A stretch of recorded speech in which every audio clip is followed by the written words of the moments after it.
Elvis may have been the king, but that doesn't mean he didn't have some petty rivalries. Throughout his career, he found himself in competition with other famous entertainers, leading to some grudges that lasted for years. These rivalries began early in his career as he faced off against established stars like Frank Sinatra. Later, even legendary figures like John Lennon became the targets of Elvis's competitive spirit, especially during his later years when his own career was evolving. In this video, we'll delve into some of the celebrities whom Elvis had a strong dislike for. Elvis strongly disagreed with John Lennon due to his anti-war stance. The careers of Elvis Presley and John Lennon followed strikingly similar trajectories, making them two of the most prominent figures in music and popular culture during roughly the same era.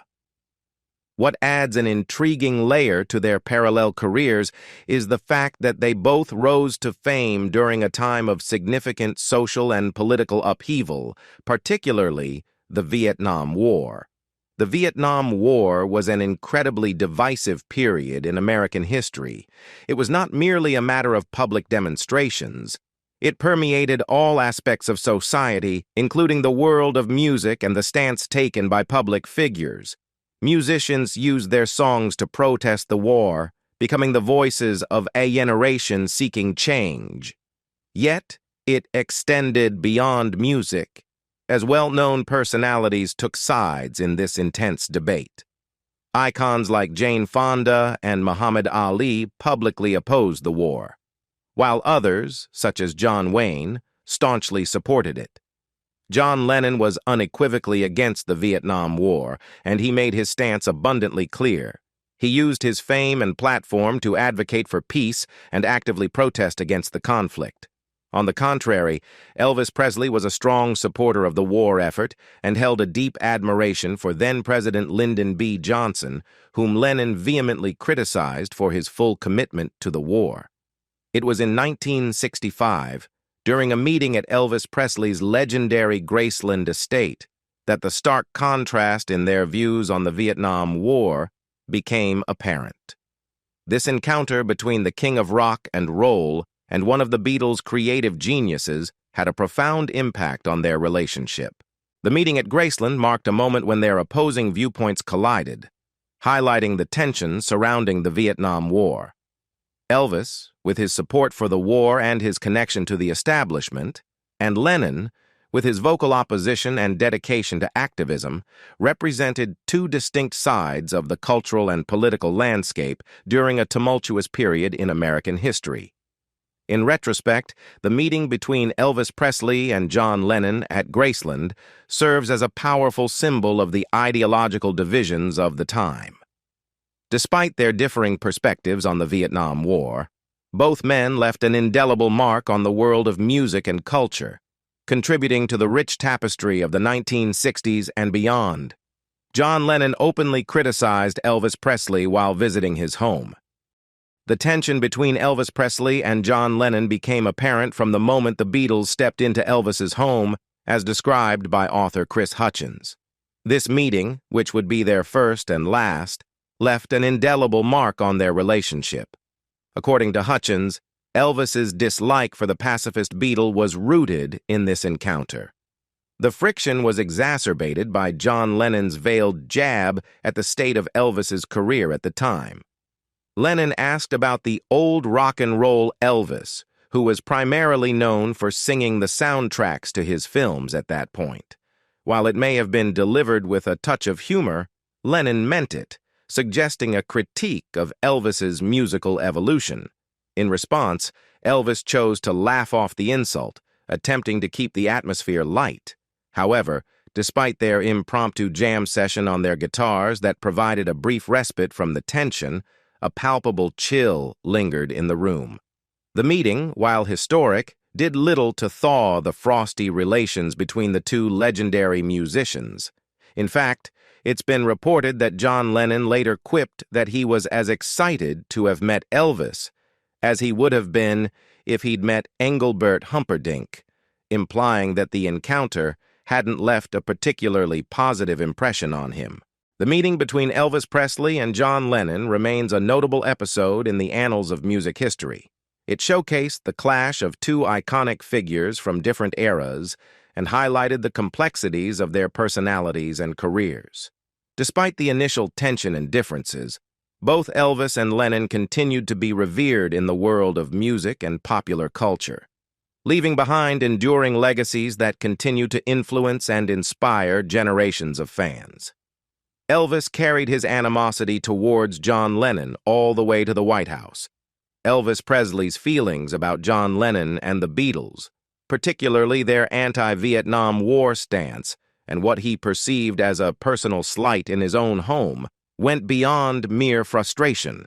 He was determined to take action and, surprisingly, sought help from none other than the President of the United States to achieve his goal of removing Lennon from the USA. It's essential to note that Elvis was not the only one interested in silencing John Lennon. The federal government was also deeply concerned about Lennon's anti-war sentiments and made several unsuccessful attempts to have him deported from the country. Elvis, with his own reasons, shared this desire to see the Beatles gone. On December 21, 1970, Elvis Presley, the king of rock and roll, had a historic meeting with President Richard Nixon, an encounter that has become legendary. During this meeting, which took place at the White House, Elvis made his case to the president, urging him to find a way to remove John Lennon and the Beatles from the United States. At the time, Elvis expressed his concerns to President Nixon, stating, "The Beatles had been a real force for anti-American spirit. They came to this country, made their money, and then returned to England where they promoted an anti-American theme." Elvis believed that the Beatles were undermining American values and contributing to the anti-war sentiment prevalent during that era.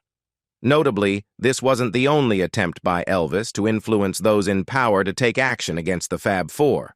In 1971, he visited the offices of the Federal Bureau of Investigation, FBI, and met with then-Director J. Edgar Hoover.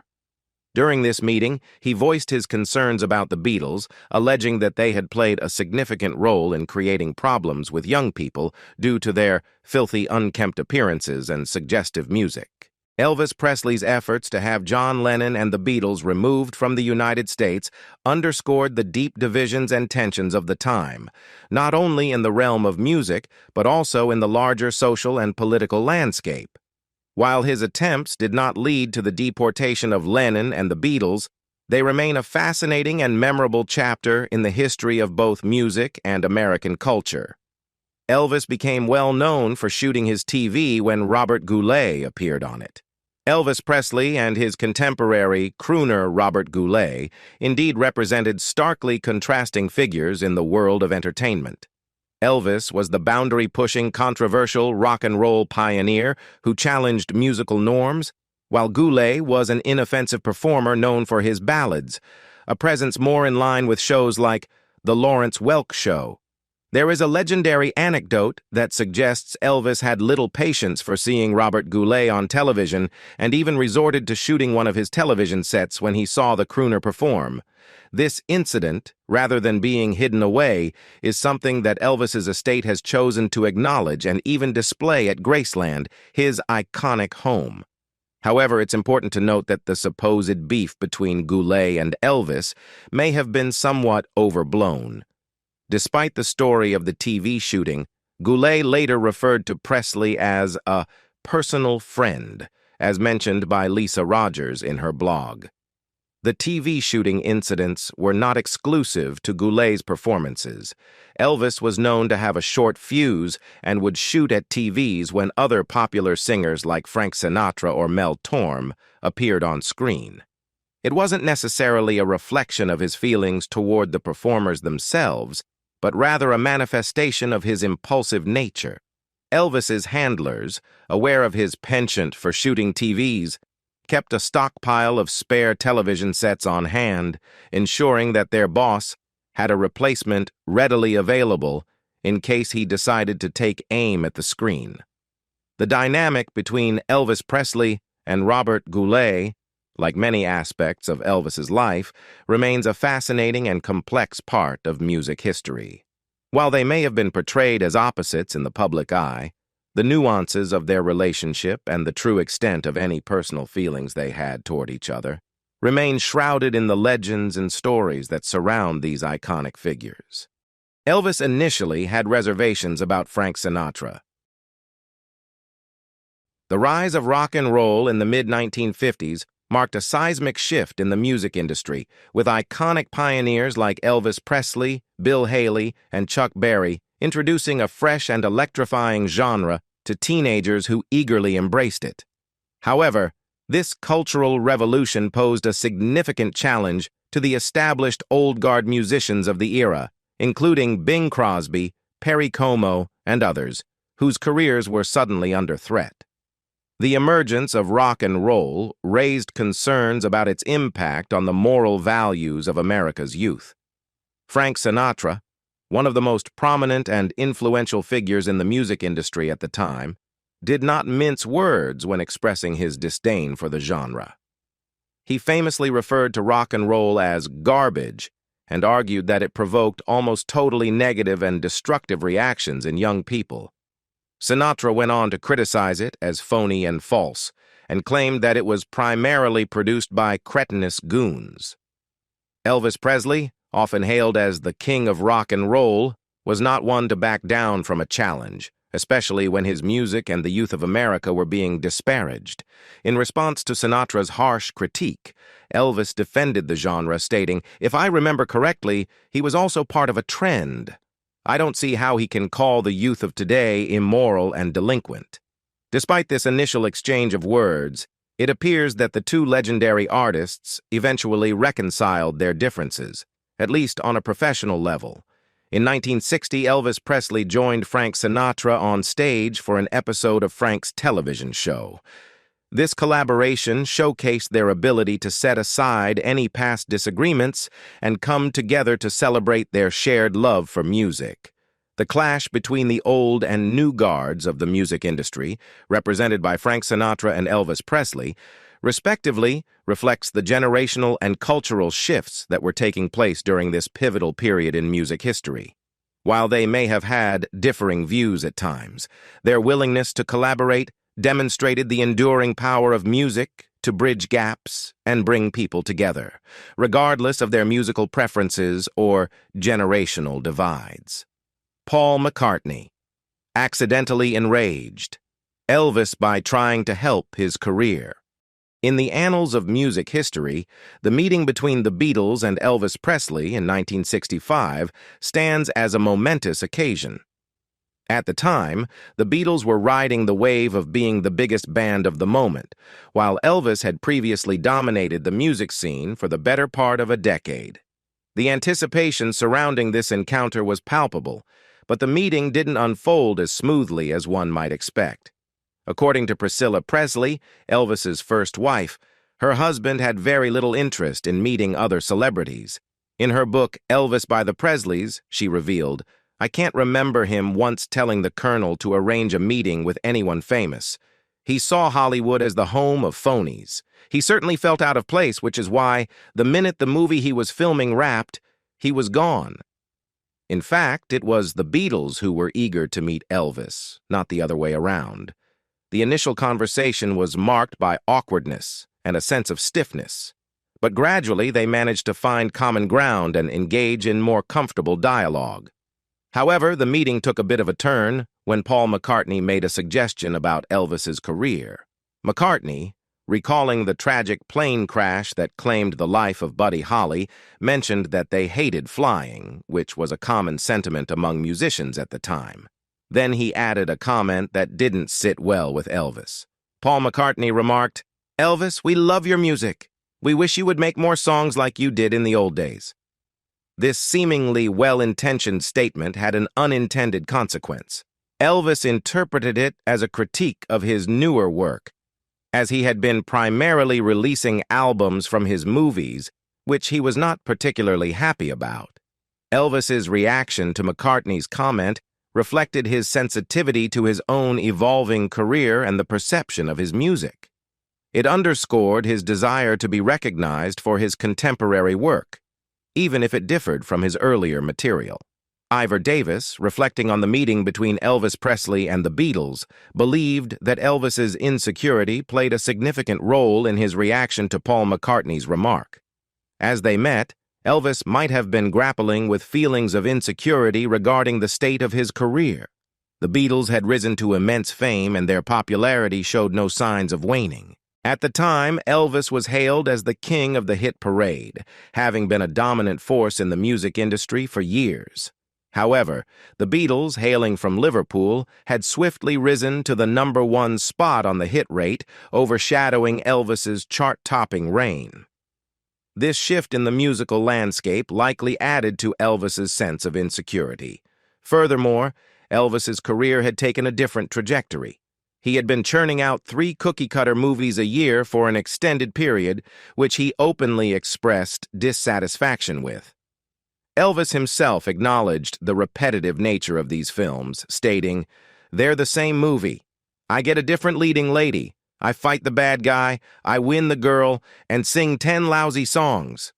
This sense of creative stagnation and the changing musical landscape might have contributed to Elvis's vulnerability and insecurity during the meeting with the Beatles.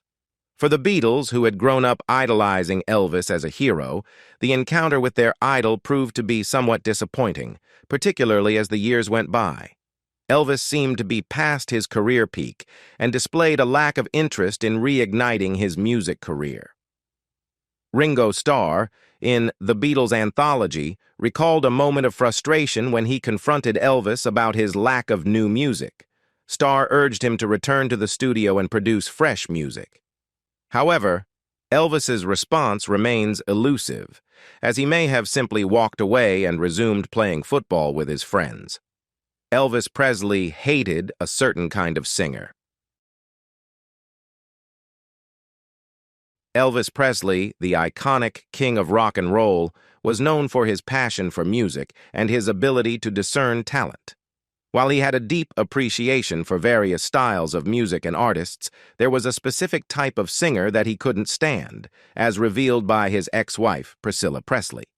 According to Priscilla's memoir, Elvis and Me, Elvis had a strong aversion to singers whom he perceived as having all technique and no emotional feeling. He found these singers lacking in genuine emotional depth in their performances. Among the artists who fell into this category, Elvis notably mentioned Mel Torme and Robert Goulet. Elvis's disdain for these singers was not just a matter of personal preference. It was expressed in a rather dramatic fashion. Priscilla recounted that Elvis would become so frustrated with their performances on television that he would take out his .357 Magnum and shoot the TV set. This extreme reaction was a testament to Elvis's passionate nature and his high standards for music and performance. However, it's essential to note that Elvis's critique was not a personal issue with the individuals themselves. Rather, he was deeply passionate about music and talent. Priscilla highlighted that Elvis had a keen eye for spotting talent instantly. In Las Vegas, he often attended lounge acts featuring up-and-coming artists. When he enjoyed a show, he would support the entertainers, patronize the club, and encourage them to pursue their careers with confidence and enthusiasm.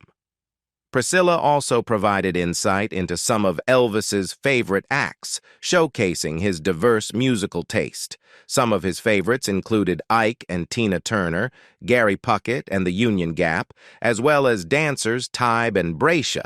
Elvis also appreciated the talents of old-timers like Fats Domino and the Ink Spots, recognizing their contributions to the world of entertainment. Interestingly, Elvis was not limited to American artists. He also had a great admiration for singers from the UK. In particular, he had a distinct adoration for British stars like Tom Jones, with a special fondness for Tom Jones' rendition of Green, Green Grass of Home. Elvis's musical interests extended to artists such as Arthur Prysock, John Gary, opera singer Robert Merrill, Brooke Benton, Roy Orbison, and Charles Boyer's recording of Where Has Love Gone? He even expressed his admiration for David Bowie, going so far as to ask Ziggy Stardust to write a song for him in 1975.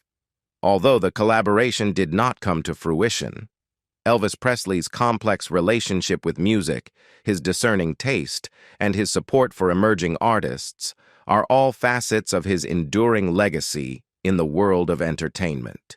His ability to appreciate a wide range of talents and styles while holding strong opinions about what constituted authentic and emotional performances made him a true music connoisseur.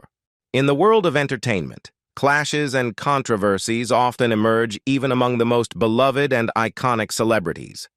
Elvis Presley, known as the King of Rock and Roll, had his share of preferences and dislikes when it came to fellow artists.